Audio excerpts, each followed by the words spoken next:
Toxic 19 मार्च को रणवीर सिंह की धुरंधर 2 से टकराने वाली थी, तब इसे मिडिल ईस्ट युद्ध का हवाला देकर पोस्टपोन कर दिया। नई रिलीज डेट 4 जून रखी गई, मगर मेकर्स ने फिर से इसे पोस्टपोन कर दिया है। I'm home, Daddy.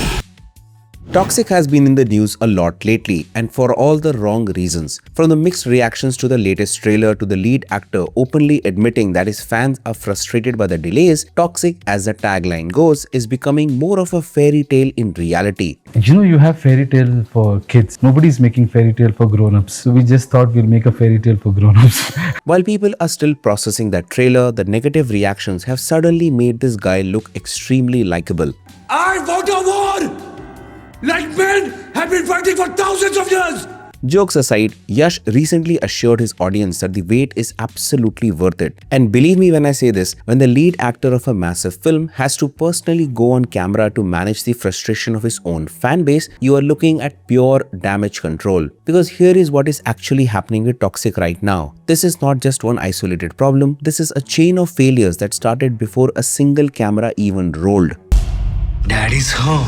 To understand how Toxic ended up here, you have to look at the massive expectations it was built on. Following the blockbuster success of KGF Chapter 2 in 2022, everyone wanted to know what Yash would do next. The actor took his time, he soaked in the praise and weighed his options. You're goddamn right. KGF 3 was already teased at the end of part 2 and fans were expecting it, but Prashant Neel moved on temporarily and started working on Salar. I think we want to take a break.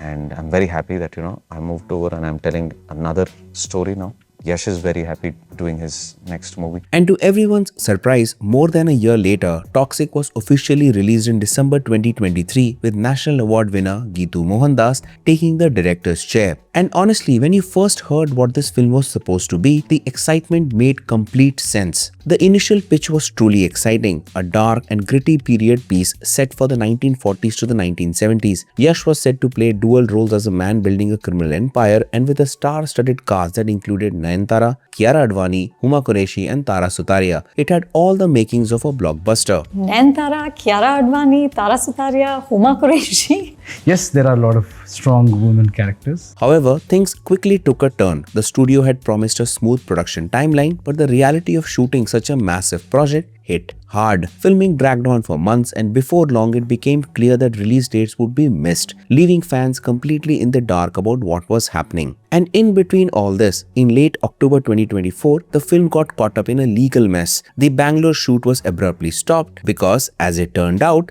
they had set up their production on disputed land and had allegedly cut down hundreds of protected trees. The state minister went on record showing satellite images to highlight deforestation, throwing production into turmoil. The result was that the crew had to pack everything up and relocate to Mumbai, where they rebuilt the sets from scratch and had to reschedule dates for the principal cast, which ended up costing the producers a lot of money. There was shooting of his film taking place in Karnataka, but were trees specifically cut without anyone's knowledge for a film set to be accommodated? That massive logistical failure triggered a cascade of delays. They pushed the release to March 19, 2026. That specific date put the movie directly head-to-head with Ranveer Singh in Dhurandhar Part 2. Initially, everything was alright. Everyone was expecting the clash to happen. No one was moving away from their dates. Then Dhurandhar Part 2's teaser was released. A few weeks later, Toxic's teaser was released, and the reception of the latter was extremely mixed. Manners.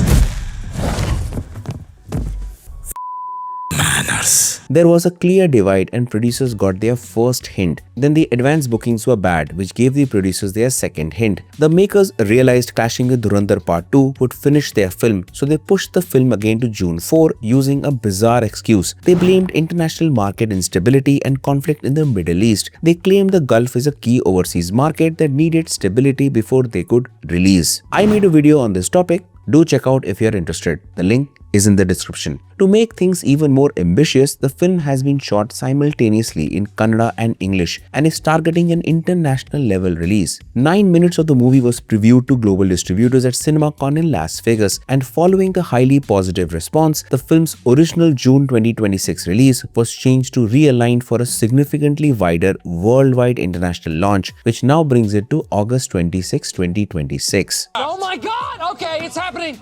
Everybody stay calm. What's the procedure, everyone? What's the procedure? Stay You can only delay a movie so many times before the audience loses patience. Yash has not had a theatrical release in 4 long years. His core fan base was getting highly frustrated on social media. The marketing team clearly felt the intense pressure. They desperately needed to drop something big to kill the negative noise. They needed to prove the long wait was actually worth it. So how did they try to win back the fans? They decided to introduce their massive female cast to the world. They dropped a short promo video. They titled it Ladies and Ladies Teaser. This is where the internal confusion of the production stopped being an industry rumor and became completely visible to everyone. The Ladies and Ladies Teaser was released to introduce the female cast and it backfired spectacularly online. The teaser opens with a disclaimer and then it delivers exactly what that warning is for. Yash slowly rolls up his sleeves, he looks at a group of women and bluntly asks them if they want to come one by one or all at once. Ladies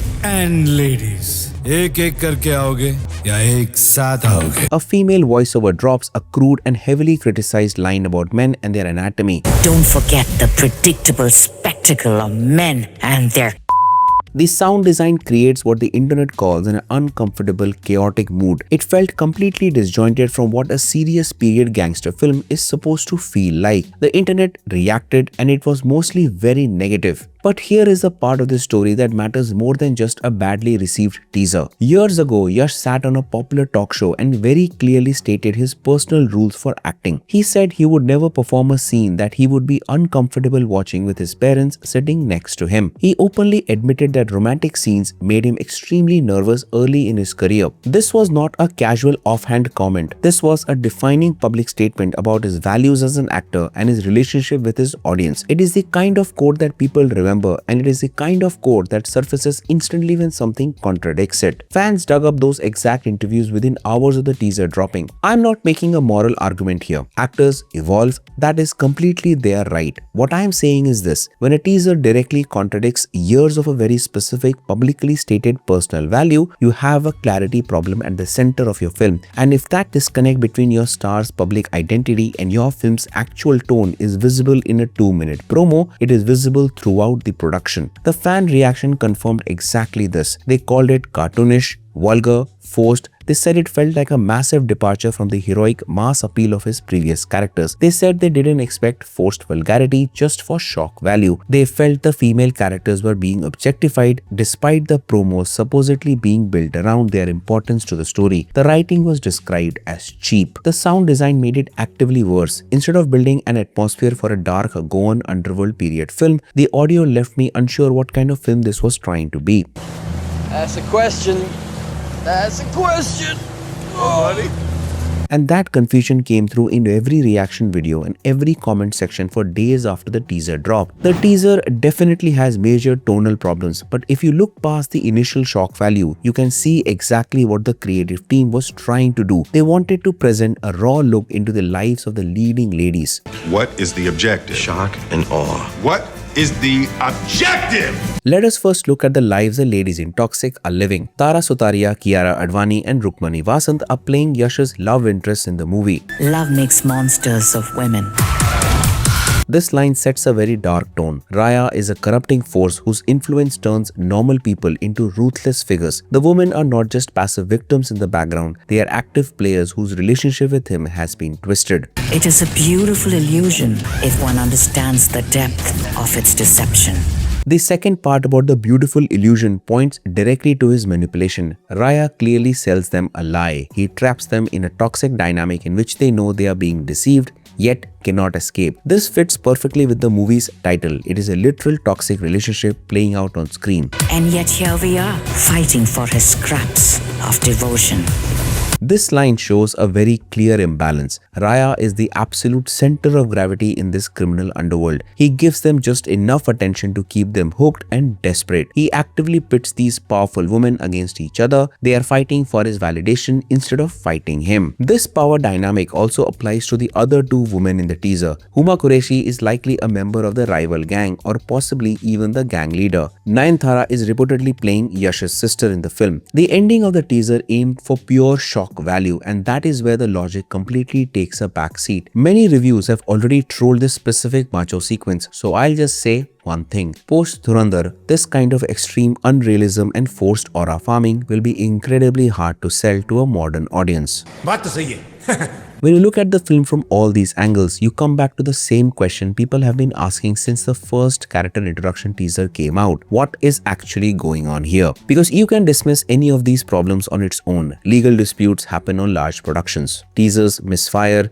release dates change for legitimate reasons. Each problem can be explained away when you look at it in isolation. But when all of them occur in the same film over 2 years of production, you stop looking at individual failures and start looking for the common source. A period piece spanning 3 completely different historical eras, 8 major actors from multiple different industries, each with their own working style, their own team, their own idea of what their character should be and how much screen time they deserve. Each single one of them needs a full character arc within a story that already manages 2 separate time periods. A production this size does not run on instinct and creative adaptation. It runs on a completely locked script before a single set is constructed. It requires massive pre-visualization months in advance for every major sequence. It demands airtight, verified legal clearances for every shooting location before anyone sets foot on it. It takes heavy logistical coordination across every department simultaneously. And the reports from inside this production describe something very different from that. The creative team struggled with basic screenplay structure from the very beginning. Writing a cohesive story that balances 8 major cast members across multiple historical eras is an incredibly hard problem. They kept tweaking the script during pre-production, and those early changes set a precedent for the entire production. When you keep changing the foundation, the whole house becomes structurally unstable. The endless script changes almost certainly stemmed from trying to figure out how to balance this enormous cast, with no one in the room having the authority to make the final call and move forward. You can see the direct result of this in the teasers itself. It wants to be a gritty, artistic, independent film and a massive commercial blockbuster action movie at the same time, and it is a challenge on both fronts. Geetu Mohandas is a genuinely talented filmmaker. Muthon is a beautiful film, raw, quiet,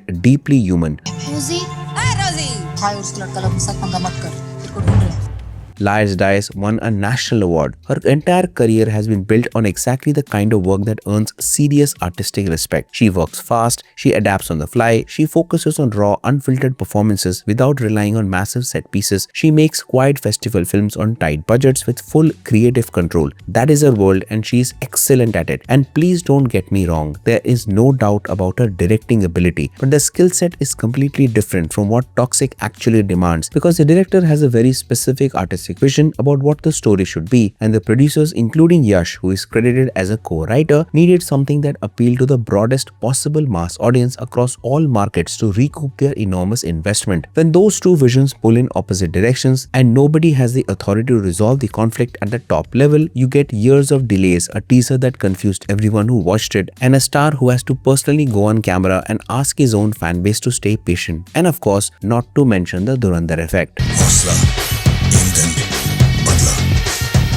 In simpler terms, the warning signs were there from the beginning and the production let every single one of them pass without solving the actual problem underneath. And behind everything is money, a lot of it. With a rumored budget of more than 500 crores, the question is not simply whether the film releases on August 26. The question is what the financial shape of this production will be by the time it ends. The deforestation disaster alone forced a complete rebuild of sets from scratch. The Western distribution strategy is to sell everything only after the final cut is ready, rather than pre-selling rights while the film is in production. That means the producers are not just carrying the financial risk of a delayed and disrupted shoot, they are delaying every single downstream deal simultaneously. Satellite rights, streaming rights, international distribution, all of it is sitting there waiting for an August release date that has already moved 4 times. KVL Productions also has another massive film, Jananayagan, awaiting release. The producers desperately need Toxic to become a massive blockbuster. They need a film that puts people triple in seats on opening weekends across every single market simultaneously. That is the only scenario where they recover this enormous investment. The biggest risk for Toxic right now is not competition at the box office. The biggest risk is the gap between what this film promised to be and what the audience currently believes it is. Yash built his brand on one specific thing: picking the right film. Not the safest film, not the most commercially obvious film, the film he genuinely believed in enough to wait for and protect. That reputation took years to build carefully. It is a real reason people are still willing to wait for August 26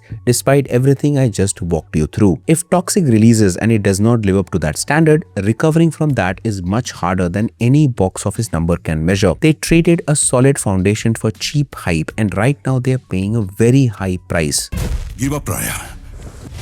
It's over when I say it's over. That is my take on how this project went from the most exciting announcement in Indian cinema to a production in genuine trouble. Let me know your theories in the comments below. Does Toxic surprise everyone on August 26 and prove all of this wrong, or has the damage already been done? Subscribe if you haven't already and check out our latest video on the Mirzapur movie right here. Thanks for watching, and I'll see you in the next one.